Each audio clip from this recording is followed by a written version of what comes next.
ہم وہی کہیں گے جو ہمارا دین ہم کو بتاتا ہے. عمل کرو تو تمہارا بھلا ہے. والصلاة والسلام على سيد الأنبياء والمرسلين. أما بعد فأعوذ بالله من الشيطان الرجيم. بسم الله الرحمن الرحيم. إن الله وملائكته يصلون على النبي يا أيها الذين آمنوا صلوا عليه وسلموا تسليما. اللهم صل على سيدنا وشفيعنا وحبيبنا ومولانا محمد وبارك وسلم صلاة وسلاما عليك يا رسول الله صلى الله تعالى عليك وسلم. أم حسب الذين يعملون السيئات أن يسبقونا ساء ما يحكمون. یا یہ سمجھے ہوئے ہیں وہ جو برے کام کرتے ہیں کہ ہم سے کہیں نکل جائیں گے، کیا ہی برا حکم لگاتے ہیں. پچھلی آیات میں یہ ذکر ہوا تھا کہ اللہ تبارک و تعالیٰ اہل ایمان کی آزمائش فرماتا ہے اور اس آزمائش کے ذریعے انہیں نکھار کر کے صاف ستھرا فرما دیتا ہے اور حق اور باطل کو ممتاز فرما دیتا ہے. اب یہاں پر ارشاد ہو رہا ہے کہ کیا وہ لوگ جو برے کام کرتے ہیں وہ یہ سمجھتے ہیں کہ ہم سے کہیں نکل جائیں گے، یعنی کیا ان کا یہ گمان ہے کہ وہ ہمیں عاجز کر دیں گے؟ اللہ رب قدیر کہ قابو سے کوئی بھی نہیں نکل سکتا. اگر کسی کے ذہن میں یہ ہو کہ میں گناہ کر کے بچ جاؤں گا اور اللہ کی پکڑ سے نکل جاؤں گا تو یہ اس کا فضول خیال ہے اور یہ لغو خیال ہے.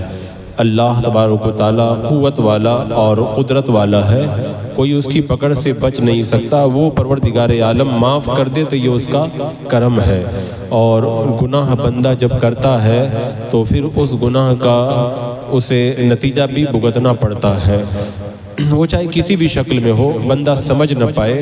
ایک بنی اسرائیل کا بہت بڑا عابد تھا، اس سے ایک بار ایک گناہ سرزد ہو گیا تو اس نے کہا کہ میں نے تو یہ سنا تھا کہ گناہ کا وبال بندے کے اوپر پڑتا ہے، مجھ سے گناہ ہوا لیکن مجھے تو اس کا کوئی وبال نظر نہیں آیا.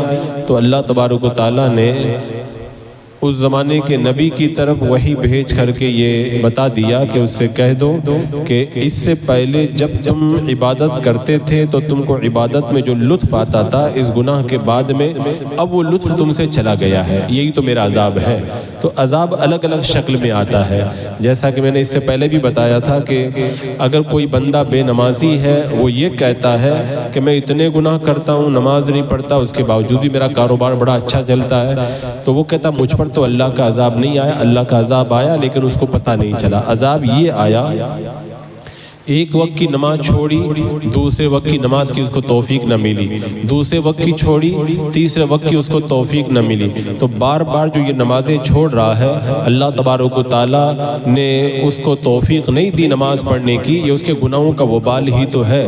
کاروبار اچھا ہو جانا، تندرستی اچھی ہو جانا، یا دنیا کی بظاہر کچھ نعمتیں اس کو مل جانا، یہ اس بات کی دلیل نہیں ہے کہ گناہ چھوڑنے کے باوجود بھی اس کی پکڑ نہیں ہو رہی ہے. پکڑ ہو رہی ہے لیکن وہ نادان پکڑ کو سمجھ نہیں پاتا. تو یہ آیت کریمہ حضرت عبداللہ ابن عباس رضی اللہ تعالیٰ عنہ نے فرمایا کہ ولید بن مغیرہ، ابو جہل، اسود، عاص بن ہشام، شیبہ، عتبہ، ولید بن عتبہ، عقبہ بن معیط، حنظلہ بن ابو سفیان اور عاص بن وائل وغیرہ کے بارے میں نازل ہوئی. ان لوگوں نے اپنے رب کی صفات کے بارے میں جو یہ کہا تھا کہ وہ اپنے رب کی گرفت میں نہیں آ سکیں گے تو رب نے فرمایا کہ کیا ہی برا حکم لگاتے ہیں. ہے کوئی جو اللہ کی پکڑ سے نکل پائے؟ کہاں جائے گا پکڑ سے نکل کر کے؟ زمین کے آخری کنارے تک بھی اگر چلا جائے گا تو وہ بھی اللہ ہی کی قدرت کے اندر ہے اور وہ اللہ ہی کی ملکیت میں ہے. سمندر کی گہرائیوں میں اتر کر کے چلا جائے گا، آخر جائے گا کہاں پہ؟ ہے تو اللہ تبارک و تعالیٰ کی ملکیت ہی کے اندر جائے گا. تو کوئی یہ سمجھے کہ اللہ کی پکڑ سے میں نکل جاؤں، اللہ کی پکڑ سے بچ جاؤں، تو اس کا یہ بڑا برا حکم ہے جو وہ لگاتا ہے. اور اگر یہ آیت کریمہ دونوں معنی ہو سکتا ہے، اگر کوئی کافر یہ کہتا ہے تو کافر بھی نہیں نکل سکتا اللہ کی پکڑ سے، اور کوئی گناہ کرتا ہے تو گناہ کرنے والا بھی اللہ کی پکڑ سے نہیں نکل سکتا۔ تو اہل اسلام کا یہ گمان تو نہیں ہے کہ اللہ کی پکڑ سے ہم لوگ بچ جائیں گے، تو پھر اگر کوئی گناہ کرے تو اس کا کیا مطلب ہوگا کہ میں اللہ کی پکڑ سے بچوں گا کہ نہیں بچوں گا؟ اس طرح کا خیال تو مسلمان کے ذہن میں آتا بھی نہیں ہے۔ تو اس کا جواب علماء نے یہ دیا، مسلمان کا یہ عقیدہ نہیں ہے کہ میں اللہ کی پکڑ سے بچ جاؤں گا گناہ کر کے، لیکن بعض لوگ گناہ کرتے ہیں اور بہت زیادہ گناہ کرتے ہیں، آخرت کو یاد نہیں کرتے ہیں، تو ان کا رویہ یہ بتاتا ہے کہ لگتا ہے جیسا کہ انہیں اللہ کی پکڑ کا ڈر ہی نہیں ہے۔ تو ان سے اس اعتبار سے کہا جا رہا ہے، جیسے فرمایا نا اللہ تبارک و تعالیٰ نے اَيَحْسَبُ أَنَّ مَا لَهُ أَخْلَدًا، کیا ہی برا ہے وہ جس کا وہ حکم لگاتا ہے، کون سا؟ وہ یہ سمجھتا ہے کہ میرا مال ہمیشہ رہے گا، تو مال ہمیشہ نہیں رہے گا۔ تو ایسے ہی کوئی اگر مسلمان گناہ برابر کرے تو یہ سمجھے کہ پکڑ سے بچ جاؤں تو نہیں بچ سکتا ہے۔ تو ان گنہگاروں کو بھی یہ تنبیہ کر دی گئی، اور آگے پھر ارشاد فرمایا گیا مَن كَانَ يَرْجُو لِقَاءَ اللَّهِ فَإِنَّ أَجَلَ اللَّهِ لَآتٍ وَهُوَ السَّمِيعُ الْعَلِيمُ، جسے اللہ سے ملنے کی امید ہو تو بے شک اللہ کی میعاد ضرور آئے گی اور وہی سنتا جانتا ہے۔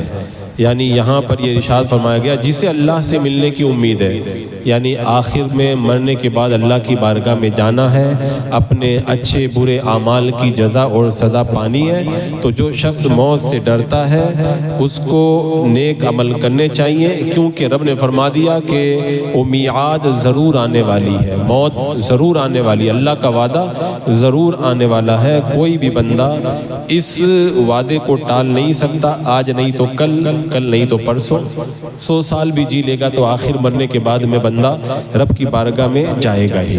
اور لقاء سے مراد یا تو پھر قیامت کا دن مراد ہے، یعنی اگر وہ شخص اللہ تبارک و تعالیٰ کی جزا اور سزا کی امید رکھتا ہے تو اس کو چاہیے کہ اللہ کی بارگاہ میں پیشی سے پہلے تیاری کر لے۔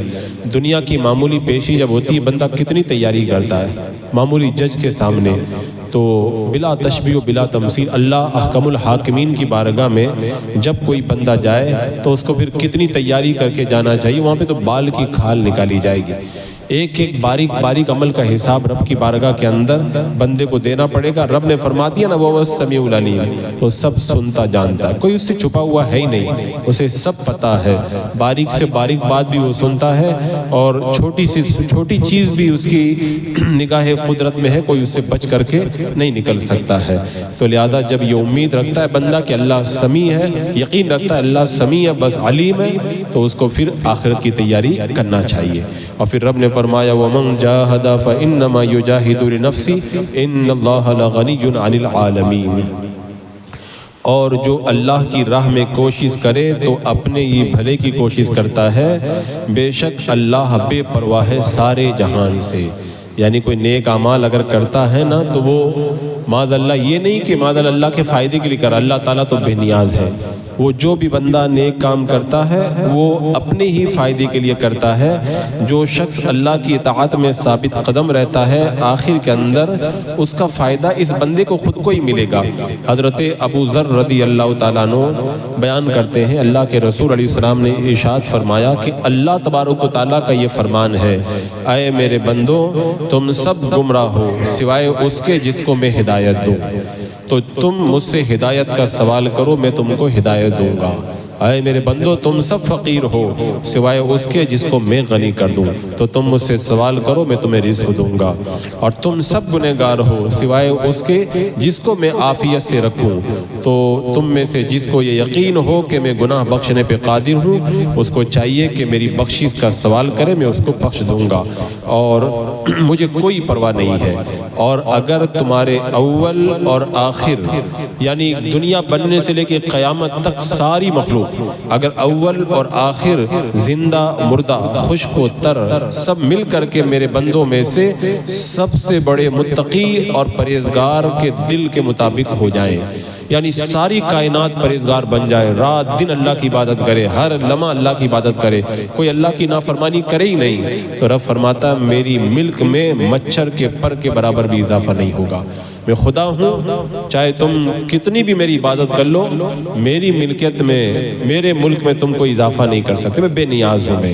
اور فرمایا اگر تمہارے اول اور آخر، زندہ اور مردہ، خشک و تر مل کر کے میرے بندوں میں سے سب سے فاسق و فاجر کے دل کے مطابق ہو جائے، یعنی ساری کائنات مل کر کے میری نافرمانی کرے، سب گناہ کریں، سب بڑے بڑے گنہگار بن جائیں، ایک نمبر کے سب گنہگار بن جائیں، تو اللہ تعالیٰ فرماتا ہے میری ملک میں مچھر کے پر کے برابر بھی کمی نہیں ہوگی۔ اللہ بے نیاز ہے، سب عبادت کریں، کچھ اضافہ نہیں کر سکتے، سب اگر گناہ کریں، اللہ کی ملکیت میں کوئی کمی ہونے والی نہیں ہے۔ اور پھر رب نے فرمایا اگر تمہارے اول اور آخر اور تمہارے زندہ اور مردہ، تمہارے خشک و تر مل کر کے ایک میدان میں جمع ہو جائیں، پھر تم میں سے ہر انسان اپنی تمام آرزوؤں کا سوال کرے اور میں ہر شخص کے سوال کے مطابق عطا کر دوں، تو میری ملک سے صرف اتنی کمی ہوگی جیسے کوئی شخص سمندر میں سوئی ڈبو کر کے نکال لے۔ اتنا بڑا مائم حاجی علی کا سمندر جا کر کے دیکھیں، اگر وہاں پہ کوئی سوئی ڈبو دے اور نکال لے تو کیا ہوگا؟ سمندر کے اوپر کچھ فرق پڑے گا؟ اللہ تعالیٰ فرماتا ہے ساری کائنات مل کر کے جو مرضی آئے وہ مانگ لے، جو مانگے سب کچھ دے دوں گا۔ تو ایک سوئی سمندر میں جو ڈبو کر کے نکالی جاتی ہے تو پانی کی جو کمی ہوتی ہے نا، اتنی بھی کمی بھی میرے جو ہے ملک کے اندر نہیں ہوگی۔ یہ خالی سمجھانے کے لیے، ورنہ اللہ کی ملکیت میں تو کوئی کمی کا سوال ہی پیدا نہیں ہوتا۔ تو جو پروردگار عالم اتنا بڑا مالک ہو، کوئی یہ سمجھے کہ میں اپنی عبادت سے خدا کو فائدہ پہنچاتا ہوں، یہ اس کی نادانی۔ اللہ تعالیٰ فرماتا ہے جو نیک کام کرتا ہے وہ اپنے فائدے کے لیے کرتا ہے، اللہ تبارک و تعالیٰ بے نیاز ہے۔ اور پھر آخر میں اللہ نے فرمایا کیونکہ میں جواد ہوں، واجد ہوں، ماجد ہوں، جو چاہتا ہوں کرتا ہوں، میری عطا میرا کلام ہے، میرا عذاب میرا کلام ہے، جب میں کسی کا ارادہ کرتا ہوں تو صرف اتنا کہتا ہوں ہو جا، وہ ہو جاتا ہے۔ تو اتنا بڑا قادر مطلق وہ پروردگار عالم، وہ بڑا بے نیاز ہے، کوئی اس کی ملکیت کے اندر اضافہ کرنے کا تصور بھی نہیں کر سکتا ہے۔ تو رب نے فرمایا کہ جو بھی نیک کام کرے گا وہ اپنے فائدے کے لیے کرے گا۔ یہاں پہ جو فرمایا گیا نا کہ لغنی عن العالمین، اللہ تعالیٰ بے پرواہ سارے جہان سے، غنی یہ اللہ کا وہ نام ہے کہ کسی مرض میں کوئی مبتلا ہو، بلا یا مصیبت میں گرفتار ہو اور اللہ کو غنی کہہ کر کے یاد کرے، اللہ تعالیٰ اس بلا، مصیبت اور مرض سے اس کو نجات عطا فرمائے گا۔ اور اس میں غنی کا اصلی راز یہی ہے کہ اس میں اعظم بھی اسی کو نصیب ہوتا ہے جو اس کا اہل ہوتا ہے۔ اسی لیے علماء نے فرمایا کہ جو بندہ جمعہ کی نماز کے بعد میں یہ وظیفہ پڑھے، اللہم یا غنی و یا حمید و یا مبدع و یا معید و یا رحیم و یا ودود اغننی بحلالک عن حرامک و بفضلک عمن سواک، تو اللہ تبارک و تعالیٰ اسے مخلوق سے بے نیاز کر دے گا اور غیب سے اتنی روزی دے گا کہ بندہ اس کا تصور بھی نہیں کر سکتا ہے۔ تو یہ اللہ تعالیٰ فرماتا میں بے نیاز ہوں، کوئی میری ملکیت میں کوئی اضافہ نہیں کر سکتا۔ والذین آمنوا وعملوا الصالحات لنکفرن عنہم سیئاتہم ولنجزینہم احسن الذی کانوا یعملون، اور جو ایمان لائے اور اچھے کام کیے ہم ضرور ان کی برائیاں اتار دیں گے اور ضرور انہیں اس کا بدلہ دیں گے جو ان کے سب کاموں میں اچھا ہے۔ تو اللہ تبارک و تعالیٰ نے یہاں پر یہ ارشاد فرما دیا کہ جو بندہ بھی اگر نیک کام کرے گا اللہ تعالیٰ گناہوں کو مٹا دے گا، یا تو فرشتوں کے صحائف سے مٹا دے گا، یا اللہ تعالیٰ بخشش فرما کر کے اور اسے بخش کر کے اللہ رب قدیر اس کو گناہوں سے بالکل پاک صاف اور ستھرا فرما دے گا، اور گناہوں سے ایسے اس کو پاک کر دے گا۔ بلکہ اللہ کا کرم دیکھو، اللہ تعالیٰ فرماتا بہترین بدلہ بھی دیں گے، یعنی اللہ تعالیٰ ایک نیکی پر 10 نیکیاں دے دے گا، ایک پر 770 یا اس سے زیادہ بھی اجر و ثواب عطا فرما دے گا۔ تو نیکی وہی نیکی ہے جو اللہ کے حکم کے مطابق کی جائے، اور اگر اللہ کے حکم کے خلاف کی جائے نا تو اچھا کام بھی پھر نیکی نہیں ہے۔ روزہ رکھنا اچھا کام ہے نا، لیکن عید کے دن روزہ رکھنے سے اللہ نے منع کیا، اگر کوئی عید کے دن روزہ رکھے نا پھر وہ نیکی نہیں رہ جاتا ہے۔ نماز پڑھنا اچھا کام ہے، لیکن اگر کوئی زوال مطلب جو مکروہ وقت جس کو لوگ زوال کا وقت کہتے ہیں، اس وقت کے اندر اگر کوئی نماز پڑھے تو وہ نیکی نہیں ہے، بلکہ اور جو ہے وہ اللہ کی نافرمانی والا کام ہو جائے گا۔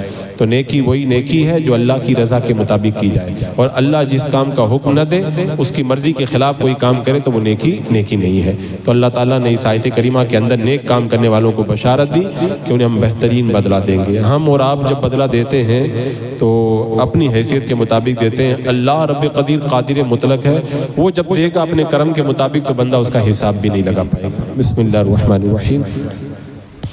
اللہم صلی علی سیدنا مولانا محمد مبارک وسلم، صلاۃ و سلام علیک یا رسول اللہ، یا اللہ یا رحمان یا رحیم العالمین۔ اپنے محبوبین کے صدقے میں اعمال صالحہ کی توفیق عطا فرما، ہر گناہ ہر برائی سے بچا، قرآن کے نور سے ہمارے سینوں کو معمور فرما، ایمان پہ زندگی، ایمانی پر خاتمہ عطا فرما۔